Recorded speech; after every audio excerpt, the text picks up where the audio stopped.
I was on a SEAL team extraction in Somalia when my radio cracked alive. Private channel, urgent. The voice was clinical, hospital tone. Your son's in ICU, severe frostbite. Your ex's new husband locked him in a commercial freezer for 3 hours. I froze mid-step, rifle still pressed to my chest. Frostbite, freezer, 3 hours. My daughter's sobs echoed faintly through the background of the call.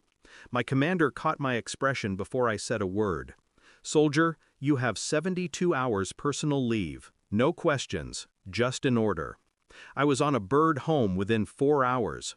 Somewhere over the Atlantic, the anger stopped feeling human. It became procedural, something clean, precise, like a mission briefing whispered by my own pulse. The hospital smelled like metal and antiseptic, like an operating table that had forgotten its purpose. My son's small hand was wrapped in white gauze, the tips already darkened beneath. His skin was paper, still. He didn't cry when he saw me. He just said, "Mom said not to tell you." Those 6 words rearranged everything in my head. His mother, my ex-wife, Julia. The same woman who once told me I was too cold for family life, too precise. The same woman who replaced me with a man who smiled for photos but had eyes that flinched at children. I looked at my son's fingers. Then I looked at the nurse charting vitals, pretending not to hear. "Where's Julia?" I asked. "At home," she said softly. "The stepfather's in custody." "But she's refusing statements." "Refusing?" I nodded. In my world, refusal was strategy, guilt by silence, confession by omission. That night I sat beside my son and listened to his breathing, and every inhale sounded like a countdown. Julia called the next morning. Her voice trembled like a wire about to snap. "I didn't know what he'd do, I swear. I thought he was joking." "Joking?" "You left him there," I said. She went quiet. "You don't understand how he gets." I hung up. Understanding wasn't my concern. Verification was. So I began gathering intel, not through soldiers, but through silence. I called a private investigator, asked for surveillance on her house, financial records, phone logs. Then I asked for hospital footage, the night they admitted my son. 3 days of waiting, 3 days of pretending to be human again, feeding my son, telling stories, making the nurses believe I was just another broken father trying to cope. Inside, I was running simulations.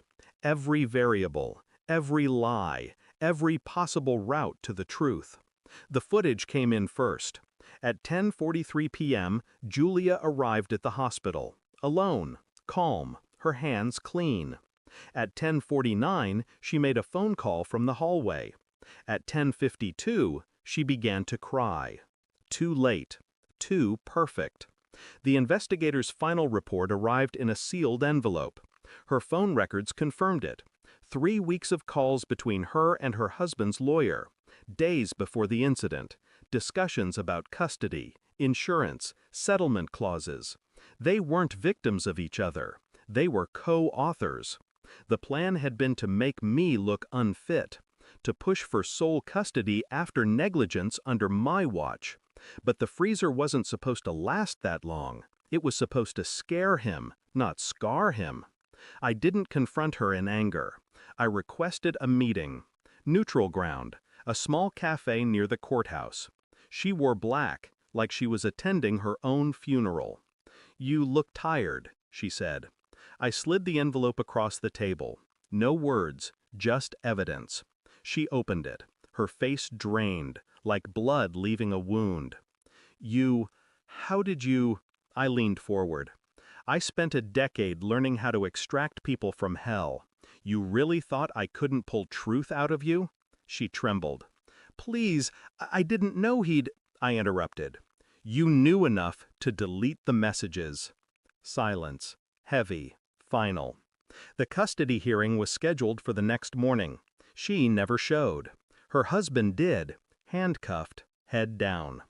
The judge reviewed the report I'd quietly leaked to Child Protective Services, to the prosecution, to every contact I had in the chain of command. Julia was found later that evening, in her car by the pier. Not dead, just gone. Vanished into the kind of shame that doesn't need witnesses. I didn't call her, didn't need to. My revenge wasn't in what I did.